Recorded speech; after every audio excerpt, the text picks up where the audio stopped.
Hello and welcome back to the channel. So in this video I will just talk about some of the differences between life here in New Zealand versus life in the UK. So if you haven't seen any of my previous videos, I'm a UK trained doctor. I've been working in New Zealand for about 5 months now in a year called my F3 year.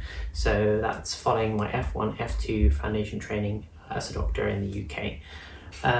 So I will cover about 3 main differences that I've come across during the time that I've been living here in New Zealand. Okay, so firstly, and I guess most appropriately as someone who likes to travel, I'll cover the differences in getting around. So getting around the UK is fairly straightforward. If you're doing a short journey, most people would drive, say I guess 1 to 2 hours. If it's a longer journey, it's fairly easy to just jump into a train or hop onto a train and get from one part of the country to the other quite quickly. So say Cambridge to Edinburgh is about 4 hours on a train.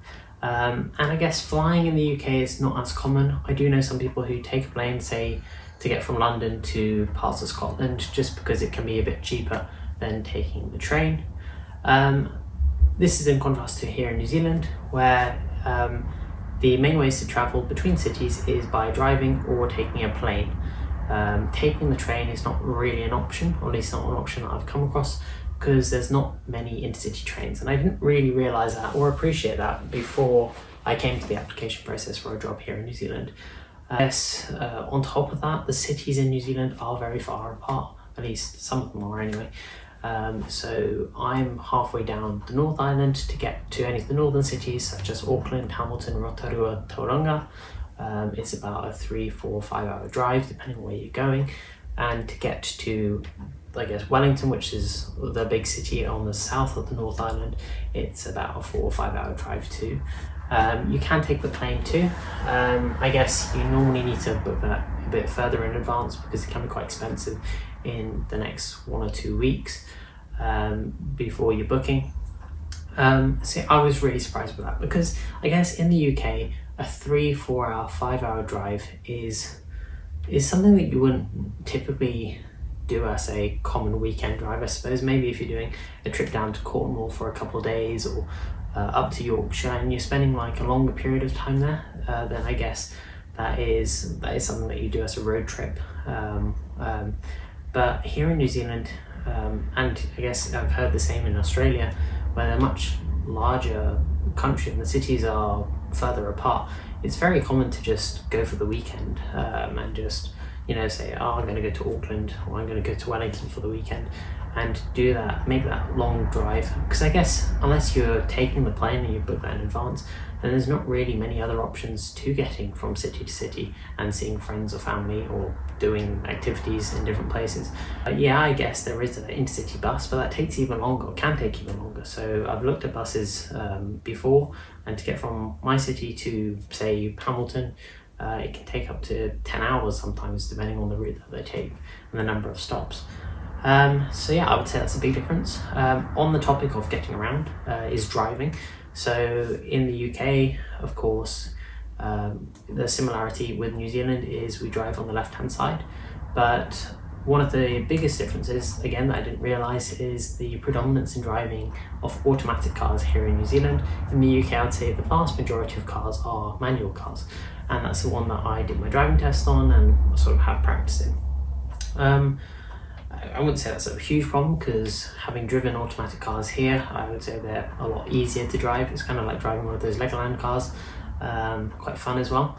The roads here are very, very good. I guess in the UK, probably because of the high traffic load, there's a lot of potholes and a lot of bad roads.